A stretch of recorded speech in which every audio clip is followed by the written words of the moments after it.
உள்ளே அதன் குரல் கேட்குது.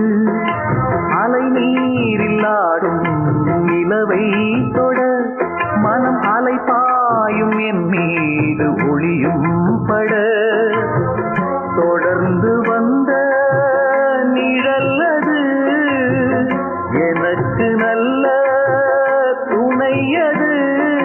தேவாரம் அதை நானும் பாட ஆதாரம் எதுவென்று கூற ஊமை பாடும் பாடல் எனது உள்ளம் சொன்னது. இந்த புல்லை கூட பாட வைத்த புல்லாங்குழல், இந்த கல்லை கூட வணங்க வைத்த கலை தேவதை.